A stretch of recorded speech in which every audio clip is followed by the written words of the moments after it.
সাধারণকালের দ্বাদশ সপ্তাহ শুক্রবার প্রথম পাঠ রাজাবলীর দ্বিতীয় গ্রন্থ 25 অধ্যায় পদ সংখ্যা 1 থেকে 11। দ্বিতীয়বার জেরুসালেম আক্রমণ করে ব্যাবিলনের রাজা মহানগরী ধ্বংস করলেন এবং আরও বহু লোককে নির্বাসিত করলেন।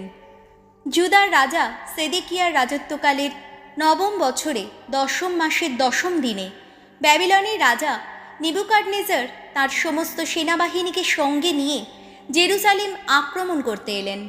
তিনি নগরীর সামনাসামনি সৈন্য শিবির বসালেন। নগরীর চারদিকে রাজার সৈন্যরা গেঁথে তুলল অবরোধের প্রাচীর।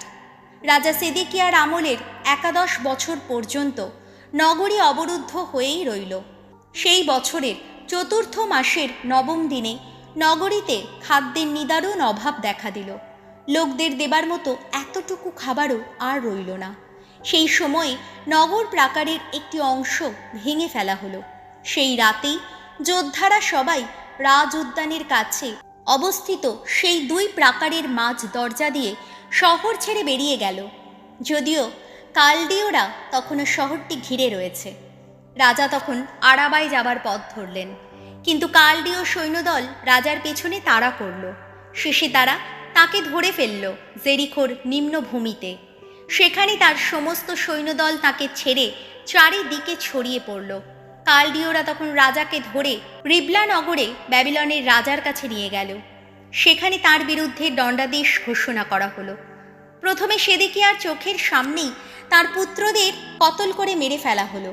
তারপর সেদেকিয়ার চোখ দুটি অন্ধ করে দিয়ে তাকে ব্রোঞ্জের জোড়া শেকলে বেঁধে রাখা হলো এবং তাকে ব্যাবিলনে নিয়ে যাওয়া হলো। 5ম মাসের 7ম দিনে ব্যাবিলনের রাজা নেবুকাদনেজারের আমলের তখন 49 বছর চলছে। সেই সময় রাজরক্ষী দলের অধিনায়ক নেবুজারাদান নামে একজন পদস্থ রাজকর্মচারী জেরুসালেমে এলেন। তিনি ভগবানের মন্দির, রাজার প্রাসাদ এবং জেরুসালেমের ঘরবাড়ি সবই পুড়িয়ে ফেললেন।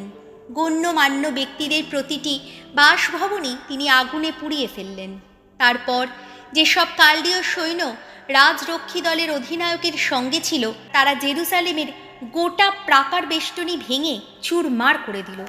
রাজরক্ষী দলের অধিনায়ক নেবুজারাদান এবার বাকি লোকদের, অর্থাৎ নগরীতে তখনও রয়েছে যারা এবং নিজেদের দল ছেড়ে ব্যাবিলনের রাজার দলে যোগ দিয়েছে যারা, বাকি সব লোককেই নির্বাসনে নিয়ে গেলেন।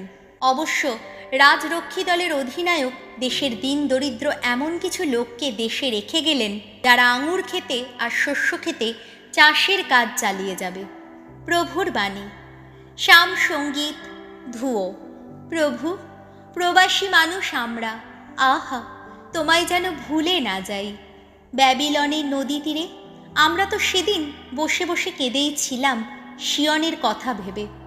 সেখানে 22 গাছে আমরা ঝুলিয়ে রেখেছিলাম আমাদের যত বীণা। ধুয়ো।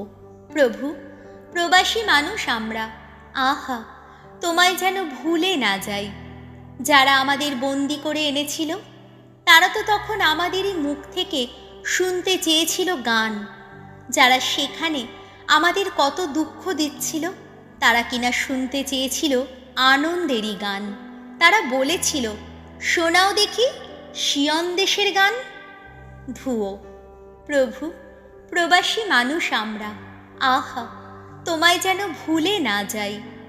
কিন্তু হায় রে, কি করে গাই ভগবানের গান এই বিদেশি মাটির বুকে? জেরুসালেম, তোমায় আমি যদি ভুলে যাই কোনো দিন, আমার এই ডান হাত যেন অবশ হয়ে যায়। ধুয়ো। প্রভু, প্রবাসী মানুষ আমরা, আহা তোমায় যেন ভুলে না যাই। ওগো, যদি মনে না রাখি তোমায়, জেরুসালেমকেই যদি না করে তুলি আমি আমার পরম আনন্দের ধন, আমার এই জিভ যেন আমার তালুতে এঁটেই যায়। ধুয়ো। প্রভু, প্রবাসী মানুষ আমরা, আহা তোমায় যেন ভুলে না যাই। বাণী বন্দনা। জয় জয় প্রভুর জয়। যিশু নিজেই হরণ করেছেন আমাদের যত দুর্বলতা। তিনি নিজেই বহন করেছেন আমাদের যত ব্যাধি ভার। জয় জয় প্রভুর জয়। মথি রচিত মঙ্গল সমাচার।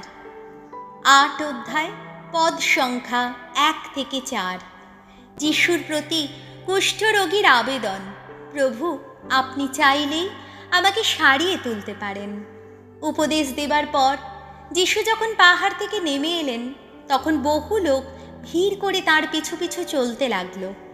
সেই সময় একজন কুষ্ঠরোগী তার কাছে এগিয়ে এসে প্রণত হয়ে বলল, প্রভু, আপনি চাইলেই আমাকে সারিয়ে তুলতে পারেন। হাত বাড়িয়ে যিশু তাকে স্পর্শ করে বললেন, তাই চাই আমি, তুমি সেরেই ওঠো। আর তখনই তার কুষ্ঠরোগ সেরে গেল। তখন যিশু তাকে বললেন, দেখো, কাউকে কিছুই বলো না যেন, বরং যাও, যাজকের কাছে গিয়ে নিজেকে একবার দেখাও, আর মসি যে নৈবেদ্য উৎসর্গ করতে বলে গেছেন তাই উৎসর্গ করো। সবাই জানুক তুমি এখন রোগ মুক্ত। প্রভু যিশুর মঙ্গল সমাচার।